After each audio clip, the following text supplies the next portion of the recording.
这个时候你就使劲拔，哎，肯定是拔不出来了。好，咱们1米长的钻头呢已经到货了，走，咱们到驿站去取去。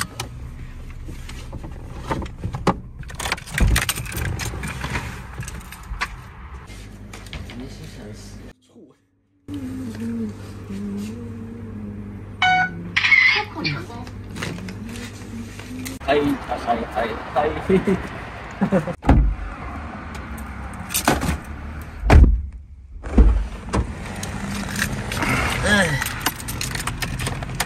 钻头现在也有了，现在要去加工那个底座。路过螺丝店呢，我们进来买点装晾衣架的螺母，顺便找几个看有没有合适改装的垫片。这个是直径5公分的，买回去试一试。装手摇晾衣架的师傅应该和我都一样，平时像这种螺母每次都买很多。这个螺母是成斤的，可不是数个的。买了几个大垫片，然后用来做改装的。买了点螺母，一共花了15块。一条路线路过二哥的材料库房，顺便再送几根吊杆。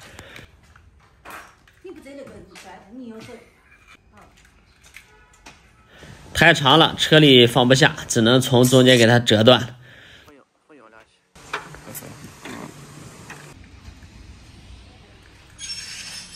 来大舅哥的石材厂，把我的电焊机找出来，一直就在这个柜子里放着，1年也用不了2、3回。把咱的电焊机拿出来用一用，都生锈了。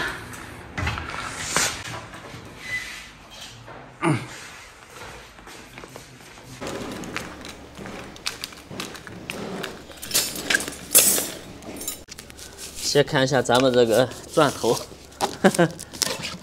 哎呀，牛不牛？牛不牛？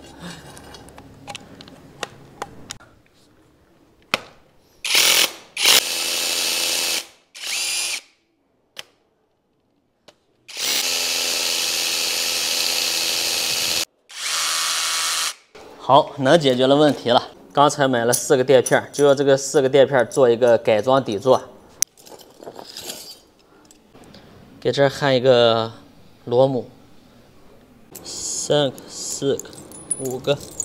平时这些螺丝呢，就是装晾衣架收集起来的，这时候都有用了。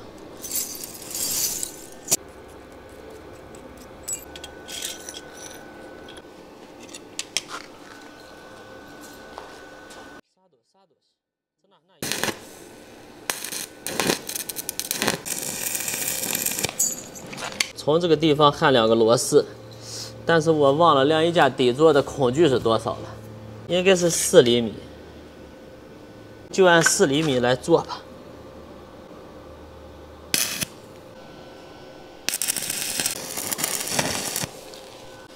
哎，这一个就成型了，这不是吊杆吗？然后把这个东西拧上去，然后把晾衣架那个底座呢就卡到这个上面，这个螺丝长，然后我们把它再切一部分。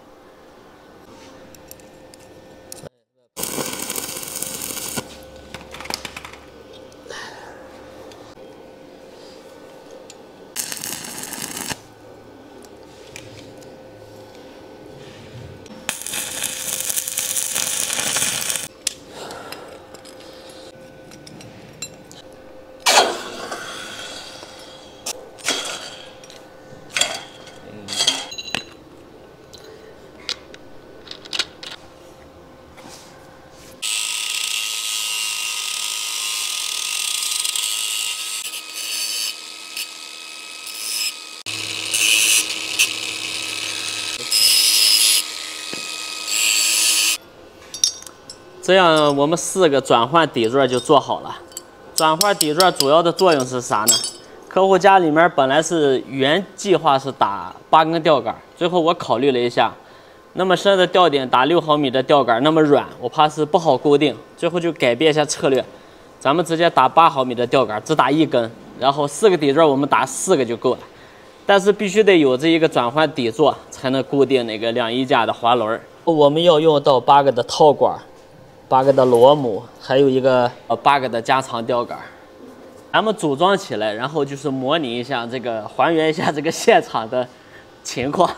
顺便呢，我就是给大家说一下这个用这么长的吊杆，或者比这个再长的吊杆，我们不借助套筒的情况下，如何是把这个螺丝拧紧的，这是很关键的一个点。我们组装这个套管的时候呢，大家要切记，首先呢是上2个螺母，这是我以前也这么干过。当然有套筒那是更好的。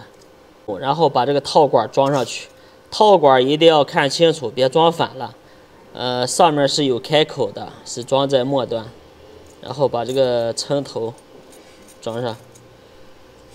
就这样，这样我们这个螺丝就组装好了。但是一定要把这2个螺母给它绞死，找2个扳手或者钳子，把这2个螺母一定给它绞紧了。这时候这个丝杆和螺母就死死的锁在一起了。这个时候是如何膨胀的呢？我们这样看啊，我用手把这个撑头给它捏住，我只转丝杆，这个时候你发现了没？是不是撑开了？这个就撑开了，看到了吗？撑开了。现场模拟一下，看这个丝杆是怎么锁紧的。客户家模拟吊顶，我们是向上打，这一次呢，我们就向下打，在地上先钻一个洞。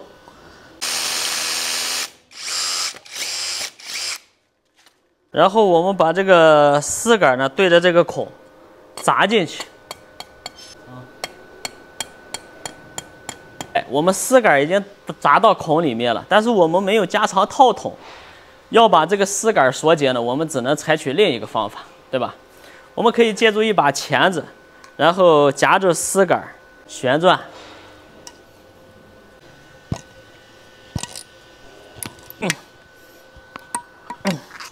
直到我们转不动为止。从这个位置看，螺丝没有发生任何的变化，依然是螺母挨着地的。打到顶上，那它就是挨着顶，螺丝没有发生任何变化，但是这个螺丝就膨胀住了。这个时候你就使劲拔，肯定是拔不出来了，是吧？不管你有多大的劲儿，你使劲拔就行了。你有多大劲儿，你使多大劲儿，用力。不行对吧？这就锁住了。接下来呢，我们就把我们刚才焊接的这个底座，然后给它组装上去。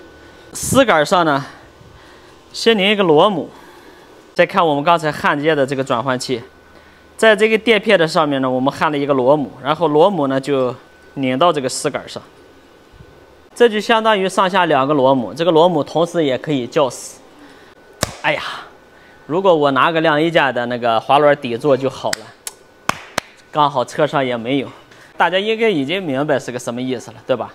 这个底座和吊顶装平了，然后我们把那个晾衣架的滑轮，这不是对接的螺丝吗？装上，螺母锁紧，一个吊杆这就做好了，这是一套的，对吧？承重能力肯定是不用担心，绝对没问题。